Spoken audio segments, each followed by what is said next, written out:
In this lecture, we will be looking at the stock exchange, where nearly everything stock-related happens. I say nearly because there has recently been a huge shift to online investing without the actual use of the physical exchange. But we will come to that later. We will also be looking at the different types of markets, the primary, the secondary, and the OTC, or over-the-counter markets. The stock exchange is an exchange for stockbrokers and traders to trade stocks. The function of an exchange is to ensure fair and orderly trading, as well as the dissemination of price information of any stock on the exchange.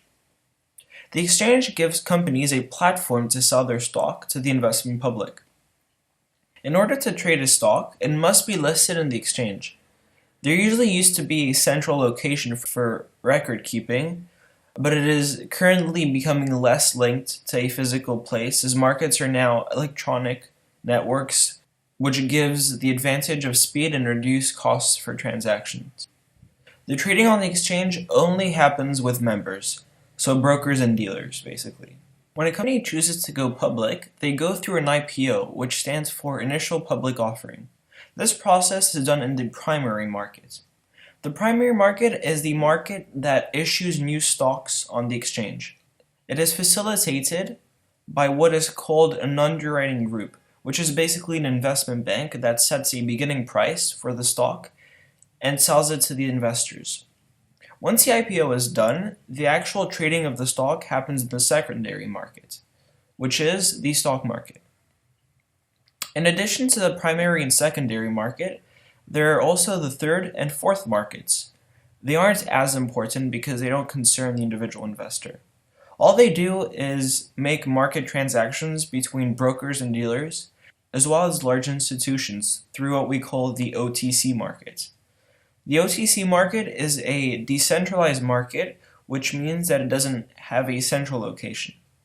The transactions occur through various communication modes, such as through the telephone or by email. OTC markets are much less transparent and are subject to fewer regulations. Let's take a look at the history of the exchange. The first real company that issued shares was the East India Company. The shares were issued on paper, so investors could then sell the paper to other investors. At that point, though, which was during the 1600s, there was no real stock exchange in existence, so investors would have to track down a broker to make a trade.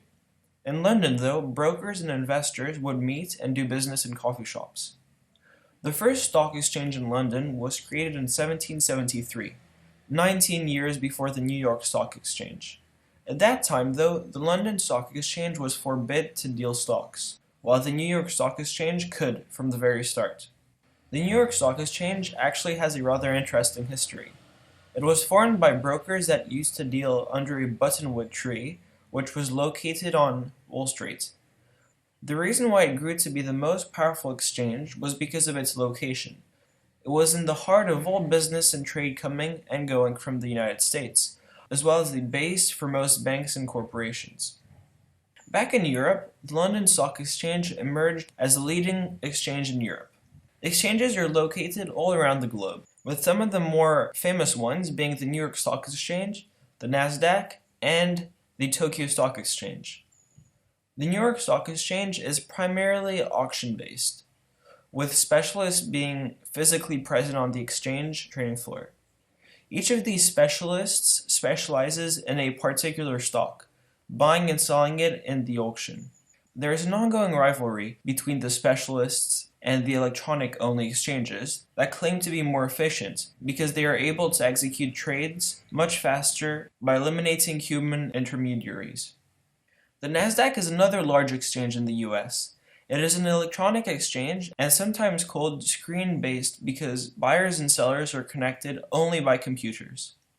To sum up everything, we looked at how exchanges work as well as their history. We also looked at the functions of the primary, secondary, and OTC markets. So, I hope you enjoyed it, and thank you for watching.